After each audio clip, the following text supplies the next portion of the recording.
ॐ सच्चिदानन्दरूपाय विश्वोत्पत्त्यादिहेतवे तापत्रय विनाशाय श्रीकृष्णाय वयं नुमः। श्रीकृष्णाय वयं नुमः। श्रीकृष्णाय वयं नुमः। श्रीमद् भगवद गीता के स्वाध्याय सत्र में आज आप सभी का हार्दिक स्वागत है।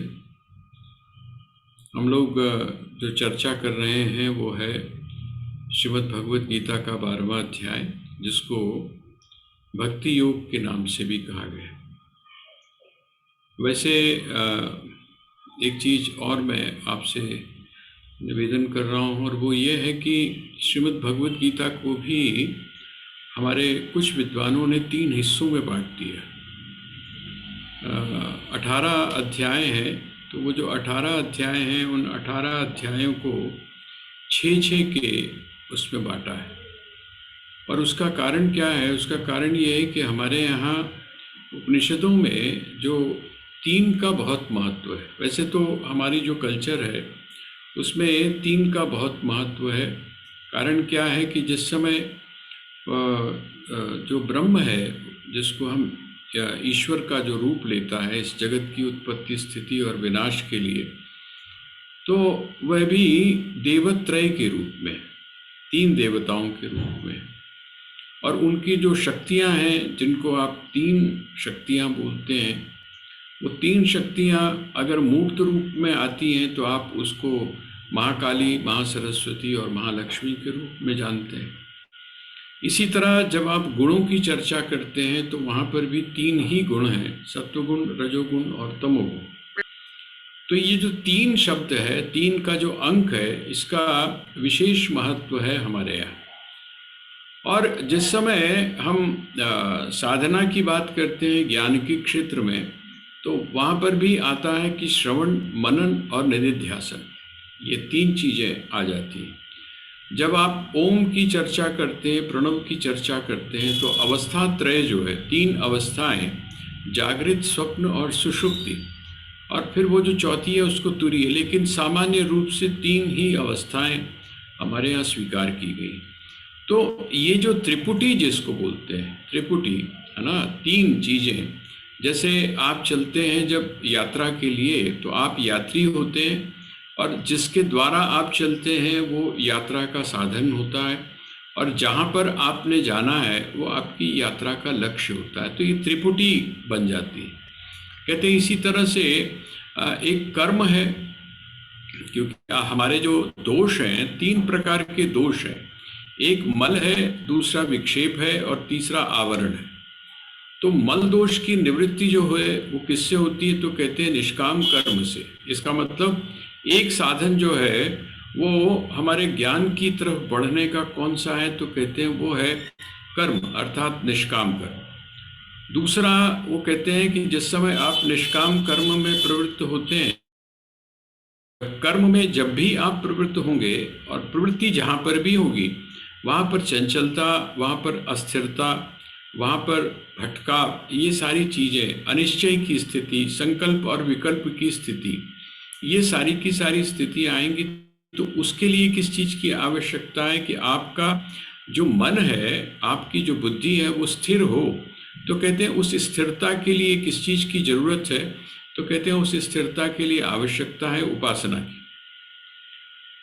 वह जो उपासना है, वो उपासना जब प्रक्रिया के रूप में होती है तो हम उसको उपासना बोलते हैं। जैसे आप अब जिस समय घर के अंदर जब आप पूजन करते हैं, ठाकुर जी का पूजन करते हैं, या भगवान विष्णु की, आप भगवान शिव की आप वस्तुओं के द्वारा, है ना, एक भाव के साथ एक विशेष स्थान पर और एक विशेष मूर्ति या अमूर्त रूप में जो भी है आपके समक्ष, उसकी जब आकार की जब आप पूजा करते हैं तो उसको हम उपासना बोलते हैं।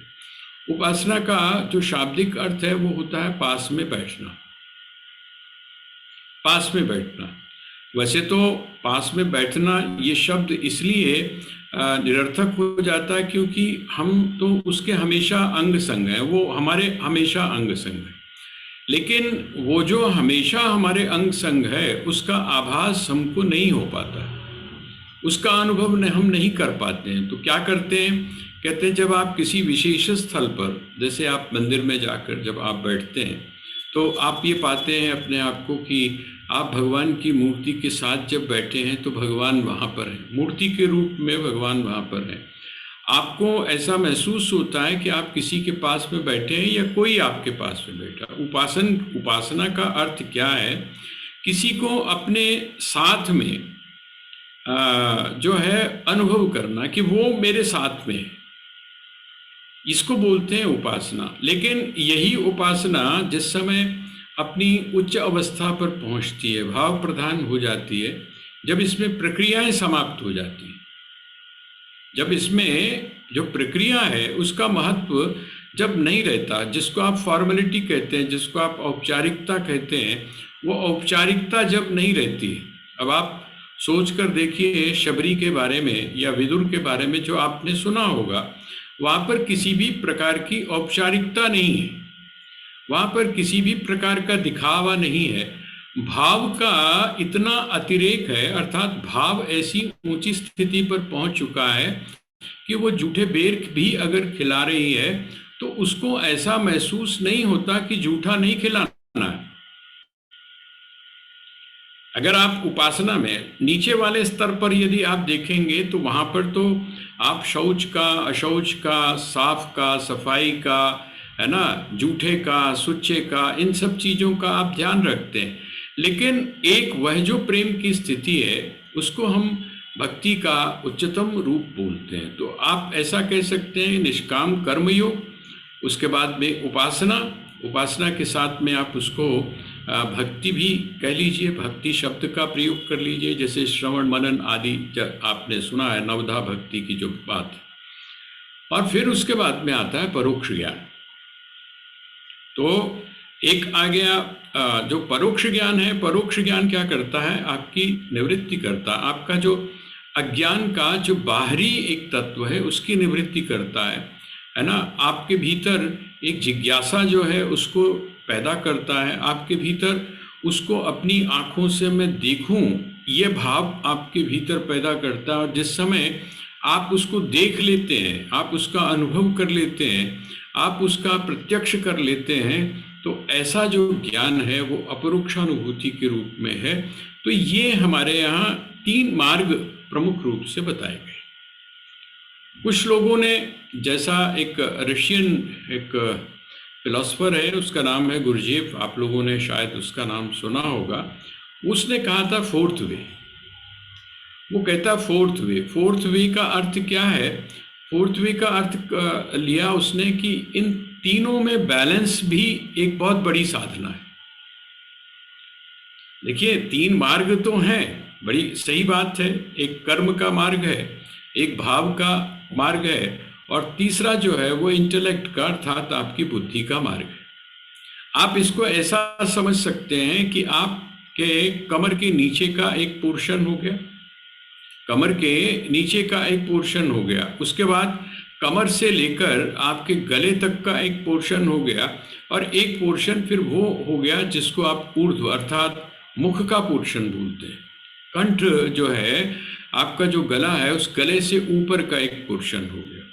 नीचे का क्या है, तो कहते हैं वो निष्काम कर्म हो गया, कर्म प्रधान है, तो कर्म वहाँ पर हो गया क्योंकि आधार वही है।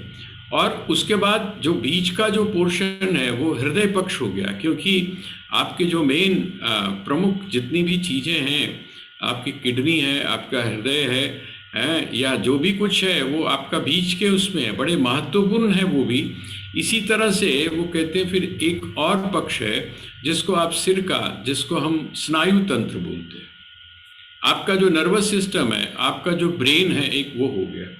तो कहते हैं ये 3 हैं तो सही, तीनों की अपनी अपनी विशेषता है, तीनों अपने आप में महत्वपूर्ण है, लेकिन सबसे जो इम्पॉर्टेंट है वो है इन तीनों का आपस में बैलेंस होना।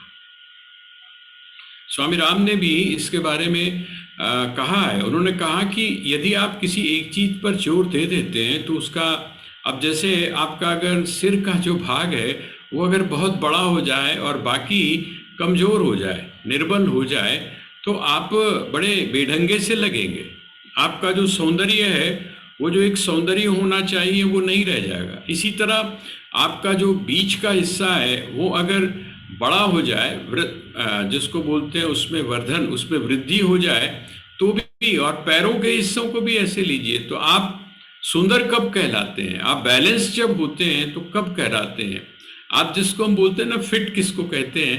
स्वस्थ कौन है? तो स्वस्थ वो है जिसमें इन तीनों का बैलेंस है।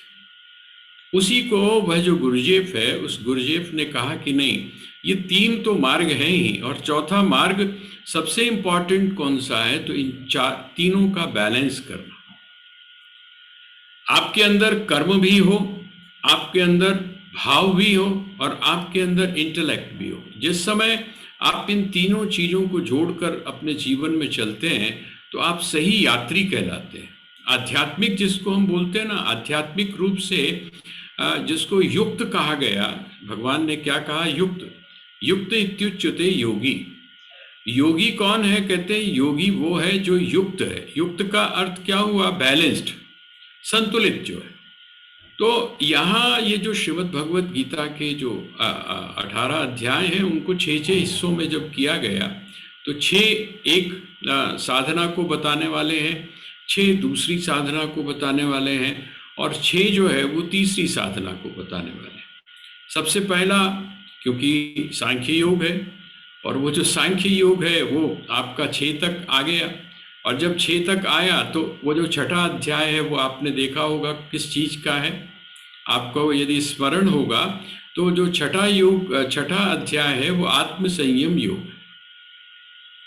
इसका मतलब क्या हुआ? वह जो ज्ञान है, उस ज्ञान के लिए जो साधना राजयोग के रूप में की जाती है, आत्म संयम के रूप में, तो 6 अध्याय योग है।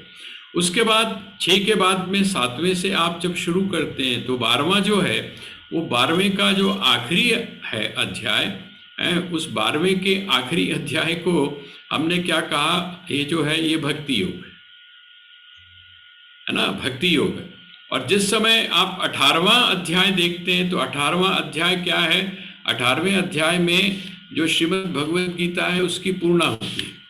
और आपने एक चीज सुनी होगी कि जो 18वां अध्याय है उसको श्रीमद् भगवत गीता का सार माना जाता है। एक तरह से जो बातें पहले कह दी गई हैं, पहले जो चीजें 17 अध्याय तक कह दी गई हैं, उन्हीं को सूक्ष्म रूप में, उन्हीं को सूत्र रूप में यहाँ पर कहा गया है।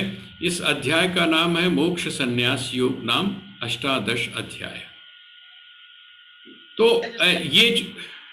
ये जो तीन हिस्से इसके किए गए, ये भी तो अब हम जो चर्चा कर रहे हैं वो किसकी कर रहे हैं?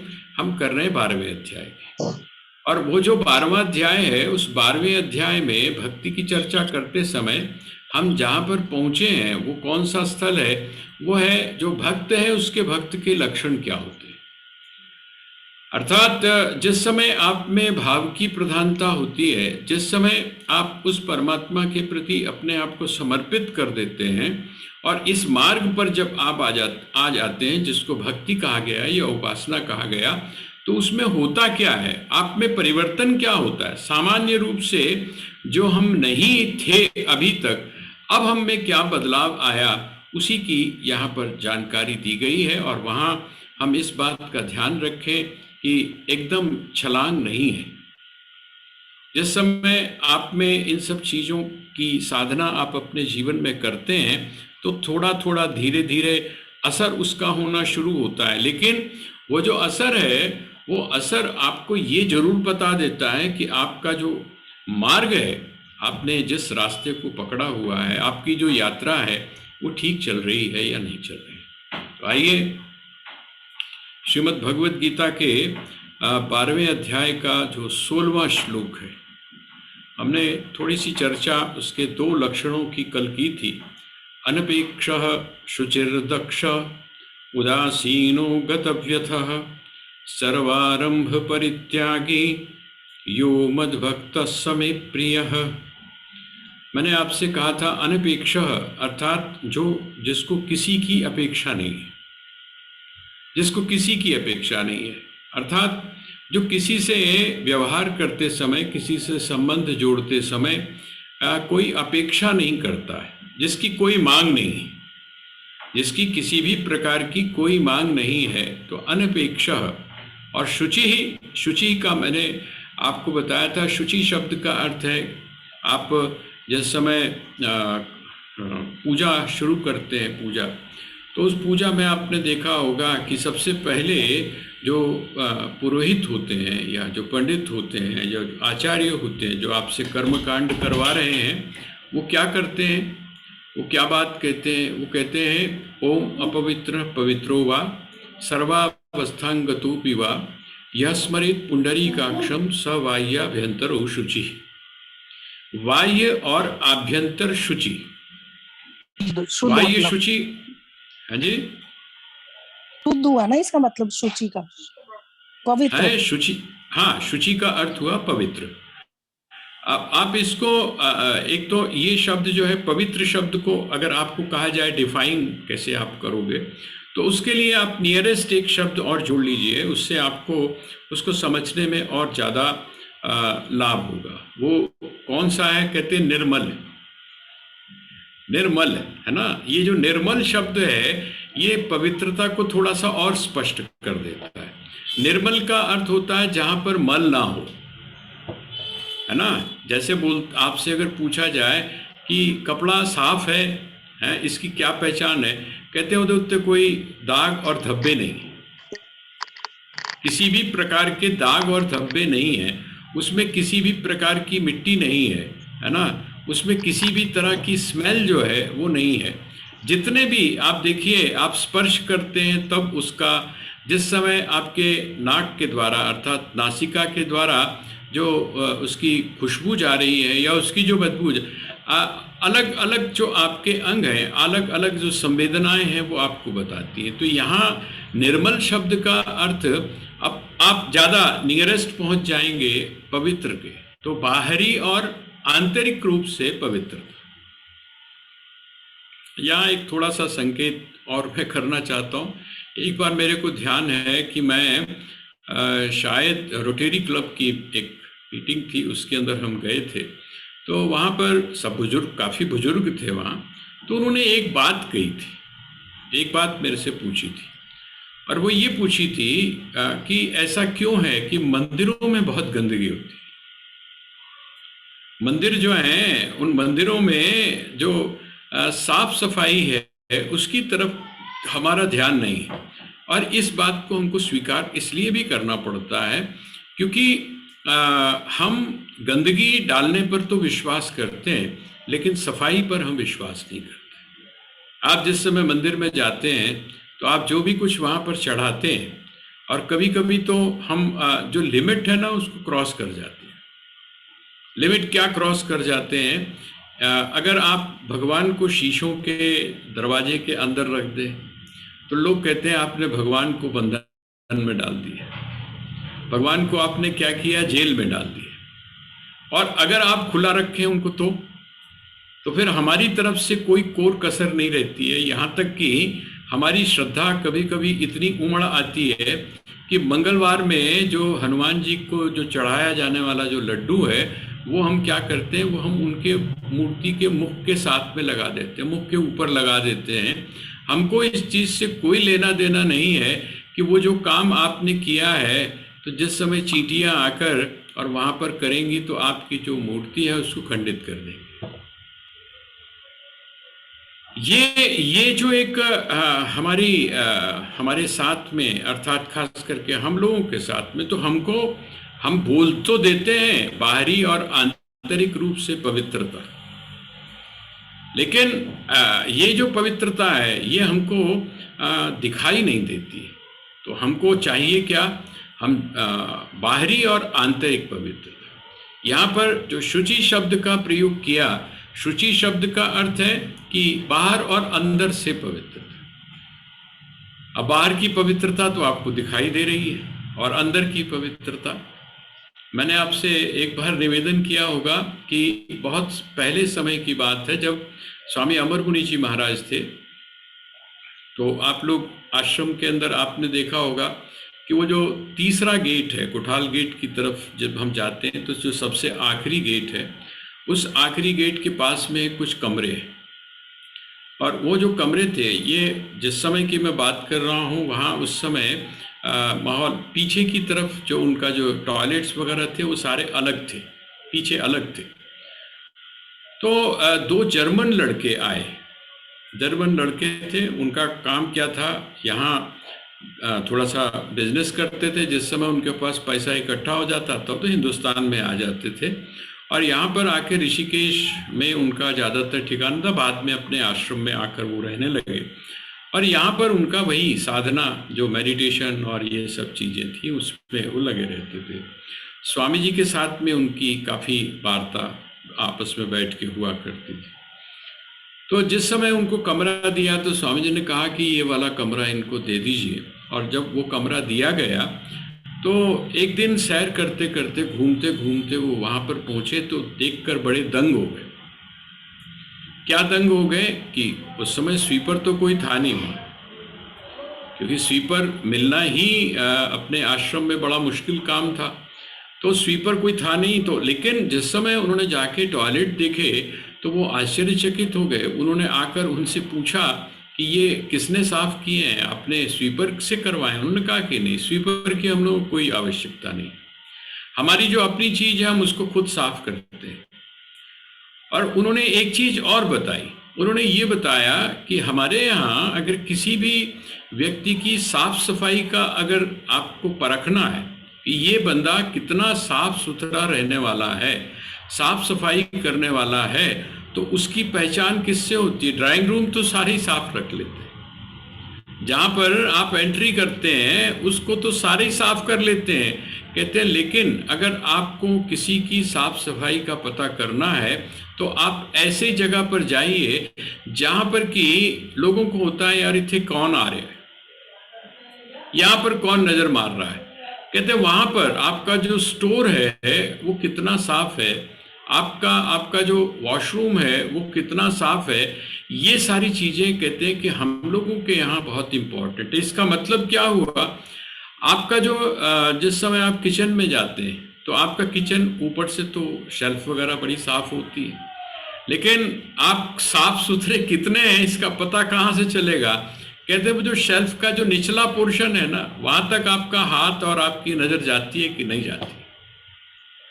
यहाँ पर भी बिल्कुल, जिसको हम आध्यात्मिक साधना बोलते हैं, इस आध्यात्मिक साधना में भी यही चीज है, जहां पर किसी की दृष्टि नहीं जा रही है, जहां पर आपको पता है कि यहां तक कौन पहुंचेगा, लेकिन आपकी जो नजर है, आपकी नजर वहां पर भी होनी चाहिए। वहां पर भी किसी भी प्रकार का मल जो है वो न रह जाए, जिसको हम बोल सकते हैं कि जो सूक्ष्म रूप से जो रहने वाला मल है ना, जिसका एहसास आंखों से भी जो नहीं दिखाई देता है, उसकी भी जिस समय आप सफाई कर लेते हैं, तो इसको बोलते हैं शुचिता। बाह्य और आभ्यंतर शुचि का अर्थ क्या है? बाहरी रूप से तो आपने साफ कर लिया, लेकिन आंतरिक रूप से भी, आंतरिक रूप में भी जो बाहरी है उसको तो आपने साफ कर लिया, लेकिन वो जो गहराई में जाकर जो बैठा हुआ जो गंध है, उसको जब तक आप साफ नहीं करते हैं, तो जो उस भक्त होता है, उस भक्त की क्या खासियत है, उस भक्त का क्या है कि वो वहां